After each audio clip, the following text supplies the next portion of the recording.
नमस्कार, N24 Jintur news मध्ये आपले स्वागत आहे। मी रहीम शेख।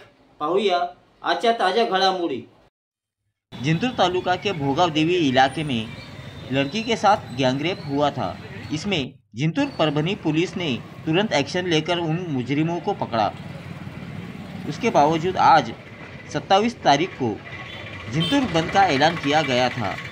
व्यापारियों ने, तमाम दुकानदार, व्यापारी, सभी पक्ष के कार्यकर्ताओं ने खामोशी के साथ आज मोर्चा निकालकर तहसीलदार को निवेदन दिया गया।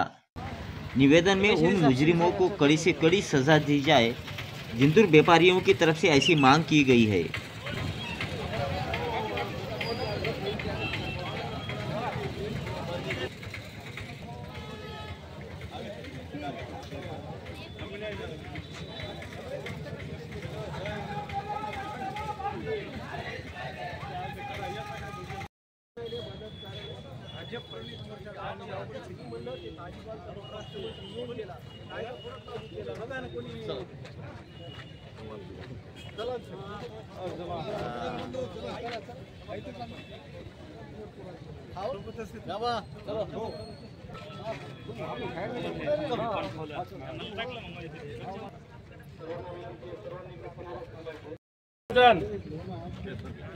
भोगाव परिसरातील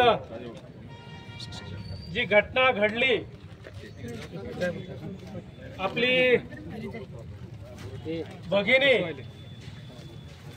त्या ठिकाणी गेली असता काही विक्षिप्त मानसिकता असलेल्या तरुणांनी त्या ठिकाणी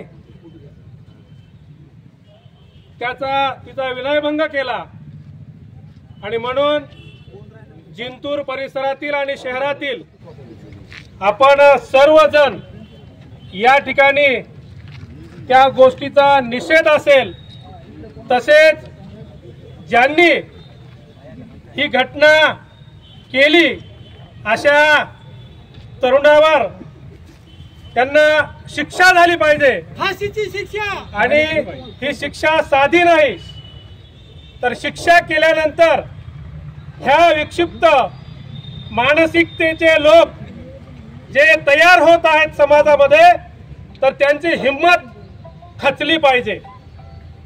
आपल्याला माहित आहे की या घटनेतील काही आरोपी पकडले गेलेले आहेत, परंतु पोलीस प्रशासनाला आमची विनंती आहे की एवढे आरोपी पकडून त्या ठिकाणी आपल्याला थांबता येणार नाहीत, तर त्याची जी पायमुळं आहेत ती सुद्धा संपली पाहिजेत आणि यापुढे समाजामध्ये कुणी असं धाडस नाही केलं पाहिजे।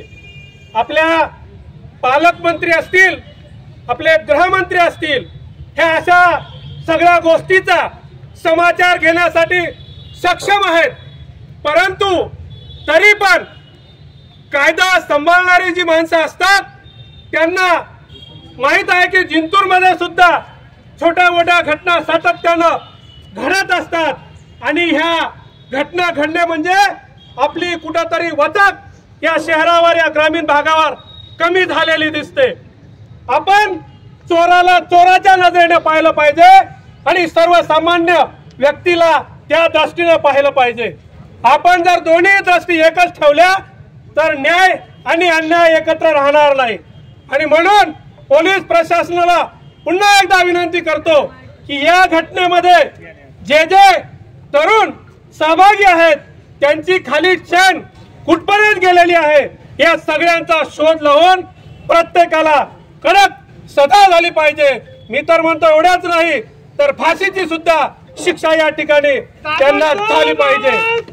ही घटना म्हणजे त्या घटनेचा सर्वप्रथम या ठिकाणी निषेध व्यक्त करतो आणि ही घटना जी उघडकीस आली, ही घटना उघडकीस येण्यासाठी मी प्रथम घटनेतील जे आरोपी होते त्या आरोपींना अटक केली, त्या ठिकाणी जे FIR दाखल झालेत।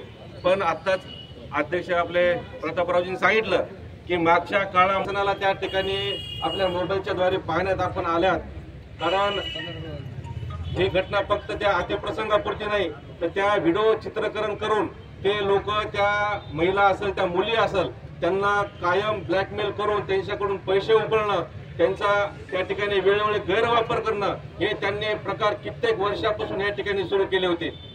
त्यामुळं मला ह्या प्रशासनाच्या तहसील मार्फत आपले SDPO असतील, आपले PI असतील यांच्या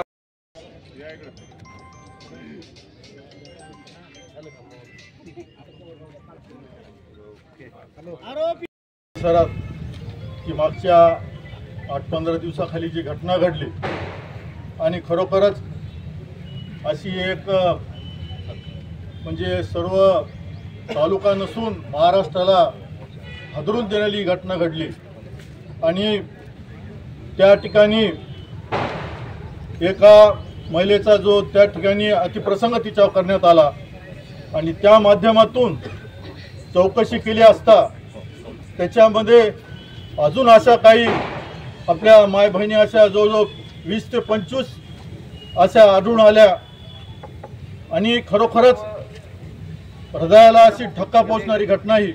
म्हणून आपल्याला या संदर्भात आपल्याला आपला जिल्हा आपल्या पालकमंत्री कर्तव्यदक्ष त्यांचा मार्गदर्शन तसेच सर्व स्तरावर नागरिक सर्व जाती धर्माचे सर्व त्याच्यामध्ये हिंदू असतील, मुस्लिम असतील, दलित असतील, खरोखरच हे सगळ्यांनी मिळून आपल्याला कुठेतरी एक होऊन अशा घटना पुन्हा आपल्यापाशी घडल्या नाही पाहिजे याची सतर्क जबाबदारी आपण घ्यायला पाहिजे आणि त्या